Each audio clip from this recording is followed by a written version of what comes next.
Year, another Omaha Challenge. I mean, this is one of these big team building events for you guys every year. It's a great way to end the fall. Yeah.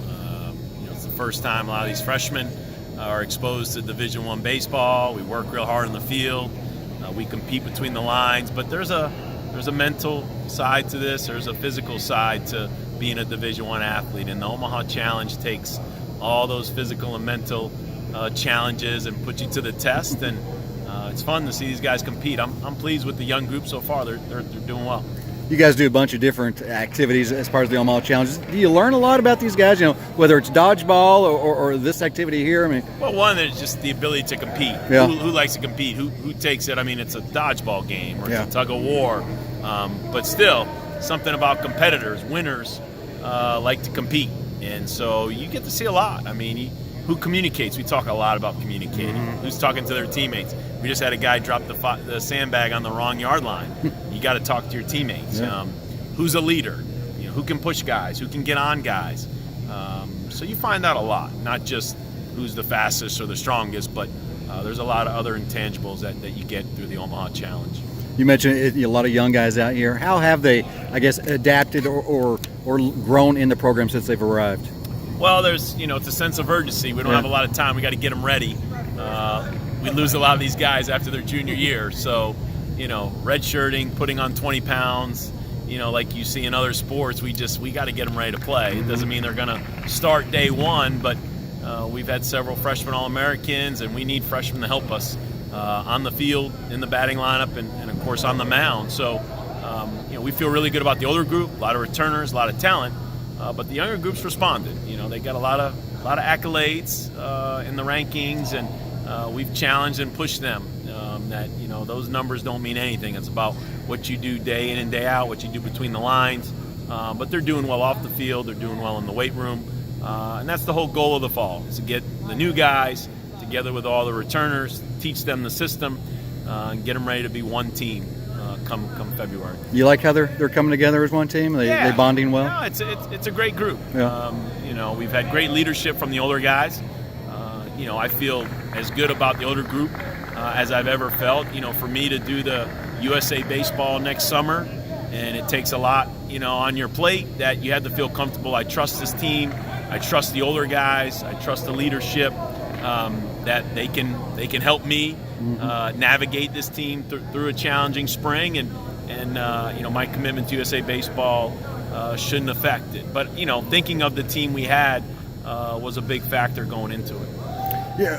When you get finished with the Omaha Challenge, they're kind of on their own now. I mean, do you challenge them as a coaching staff? Okay, try to do this until we get back for the spring. Well, we offer weight room times. Yeah. Coach Williams has the pitchers on a strict routine. They're still shut down to a certain date. Hitters hit all the time.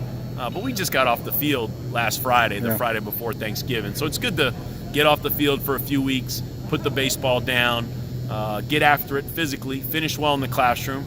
We're going on 14 semesters with a team GPA over 3.0, so we want to keep it at 15 and want them to finish well. Finals start next week, and they'll get to go home before you know it. The new year will be here, and they'll be back on campus. I was going to say, mid-February will be here before you know it. As you start getting geared up for that kind of stuff, what do you want to see your players like when they do come back from spring? I mean, you want them to check off a list, or? I think the biggest thing over the holiday break is you got to stay in shape. Yeah. The pitchers have to be on a throwing program.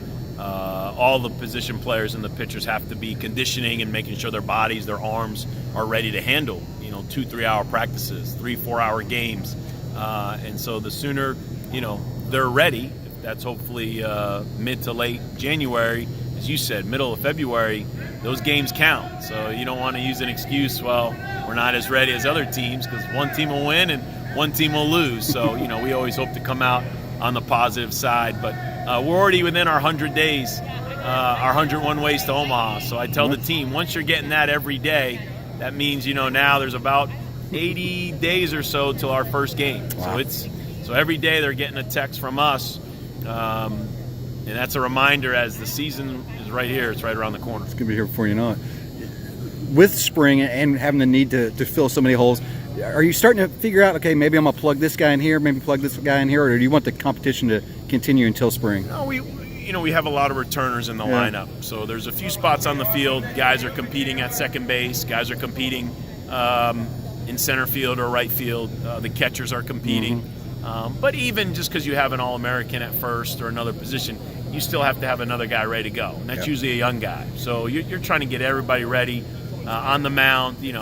Coach Williams does a great job of everybody's jockeying who's going to be the Friday night starter, this Saturday, this Sunday. And that stuff really doesn't matter now, and it doesn't even matter opening weekend. It just get that pitching staff ready to compete, fill the role. Coach Williams will get the pitchers ready. Coach Snyder and Coach Vrabel will get the hitters ready. And I make sure I get everybody ready, and we'll run out there and compete down in Lakeland, Florida, middle of February. Second year you guys are selling tickets. How's the early reception been on the renewals and stuff? I think we've hopefully found a happy medium. Okay. 34 home games, 17 are free, 17 we're charging for. So those that like free admission, which I would imagine everybody does, you can pick right up where you left off 2 years ago, and you can come in free of charge, and maybe you'll spend some money in the concession stand. Those that want that reserved seat, I don't blame them. I have them for the 15 ACC games. I have it for Kentucky and Vanderbilt. That means I also have rights for a regional and a super regional. So I really appreciate those that buy the season ticket. Loyal fans want to support the program, and selfishly they want the best seats, and I don't blame them. So hopefully it's a win-win, that we're appeasing the fans that want to know where their seat is when they show up, and we're appeasing the fans that like the free admission for all those years. Excellent. Appreciate it, Dan.